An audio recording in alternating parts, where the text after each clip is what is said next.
sociedades para llegar a comprenderlas y entenderlas. Estas dos escuelas que vamos a ver que están en la ficha de Couchet sobre la construcción del otro por la diversidad, entonces tienen diferencias entre sí. La escuela que va a fundar Boas, que es el particularismo histórico, ¿sí? Se va a basar, ¿sí? en este estudio de las comunidades originarias de los Estados Unidos, de una manera de estando ahí y haciendo entrevistas y recuperando todo lo que tenía que ver con la tradición oral de estos pueblos. Por eso la historia, ¿sí? Se va a tomar como un factor determinante en la constitución de esa cultura. A historias distintas vamos a tener grupos culturales diferentes, ¿sí? Entonces, esto es lo que va a plantear el particularismo histórico y va a plantear algo, también un concepto que resulta importante, que después también va a ser criticado, que es el concepto del relativismo cultural, ¿sí? Va a tomar la idea de que, como decíamos, no podemos comparar culturas y de que cada aspecto de una cultura es relativo, ¿sí? a esa configuración. O sea, yo no puedo comparar la educación de una cultura con la educación de otra, sino que lo que tengo que entender es la educación de esa cultura, ¿sí? en relación con la economía de ese grupo humano, en relación con la religión de ese grupo humano, en relación con el concepto de salud de ese grupo humano, ¿sí? O sea, todos los términos de una cultura, ¿sí? se comprenden en relación con otros, son relativos a la propia cultura, ¿sí? Y no hay valor diferencial entre las culturas, se consideran como equivalentes, ¿sí? A su vez, Boas va a ser un pionero en empezar a poner en jaque a aquellas teorías raciales, ¿sí? que asociaban la raza al comportamiento humano y que asociaban ciertos rasgos físicos, ¿sí? a ciertos comportamientos, ¿sí? En algún momento se creía que el tamaño del cerebro, del cráneo, determinaba si vos ibas a ser un delincuente. Entonces, bueno, esto dio lugar como a muchas atrocidades, ¿sí? Y Boas es uno de los que se encarga de empezar a cuestionar con bases concretas estas teorías. Entonces teníamos a Boas con su particularismo histórico y tenemos a Malinowski, que lo que va a plantear tiene que ver con la idea de un sistema, ¿sí?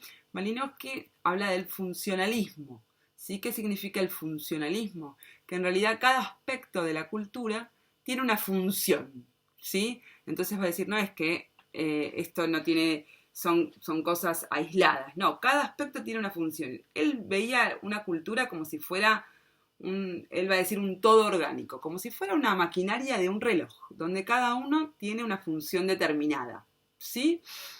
Es un sistema armónico, ¿sí? Equilibrado.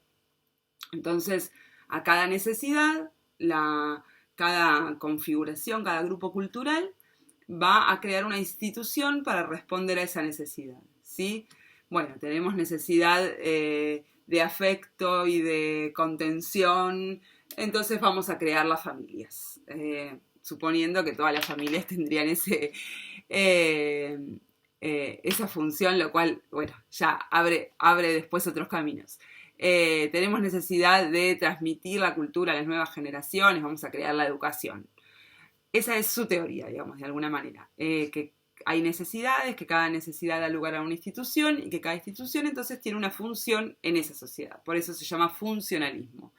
No va a estudiar la historia, como estudiaba el particularismo. Va a estudiar el presente. ¿Cómo lo va a estudiar? No solamente en base a entrevistas o a lo que le cuentan, sino en base a lo que va a fundar como observación participante, ¿sí? Observar esa sociedad estando ahí, ¿sí? Observando qué era lo que pasaba, la vida cotidiana de esas sociedades, ¿sí? Entonces, a Malinowski después se le va a criticar que, bueno, si las sociedades son tan equilibradas y tan armónicas, ¿cómo es que cambian? ¿Por qué motivo irían a cambiar, a modificarse. Porque en esta teoría que él esboza, que él plantea, la única posibilidad de cambio viene de afuera, viene porque viene un invasor, porque, ¿sí? No hay posibilidad de que la sociedad tenga contradicciones y de que cambie, porque es todo equilibrado y armónico, ¿sí? Entonces, pero bueno, ambas escuelas van a tomar datos de primera mano, ¿sí? Van a ser los investigadores mismos los que tomen los datos. Y para ir cerrando, tenemos el tercer momento de construcción del otro, ¿sí? Que es ya después de 1950, posguerra, ¿sí? Post Segunda Guerra Mundial. Tenemos acá en América Latina muchos movimientos de liberación nacional, ¿sí? Movimientos populares, la Revolución Cubana, ¿sí? Como nuevas independencias, movimientos descolonizadores. Y en este momento es interesante porque se empieza a poner el eje, la mirada, en las relaciones de poder, ¿sí? Las escuelas que nombraba anteriormente no veían la relación entre culturas, veían a cada cultura como un compartimento distinto y cerrado, ¿sí? Estas nuevas corrientes, entre las que están las corrientes neomarxistas, ¿sí? Y donde empiezan a surgir también en este momento las antropologías específicas, antropología política, económica, antropología de la salud específicamente, van a empezar a ver la relación entre las culturas. Van a decir, bueno, pero no es que simplemente somos distintas culturas, cada una, sino que lo que tenemos que ver es que hay entre culturas. Y empiezan a ver algo que obviamente ya se veía, pero no se ponía en el tapete de la teoría, ¿sí? Que entre las culturas hay relaciones de dominación, ¿sí? Hay relaciones de poder, donde hay culturas que dominan a otras, que extraen recursos de otras, ¿sí? Que las gobiernan, aunque no pongan un gobierno, las gobiernan políticamente.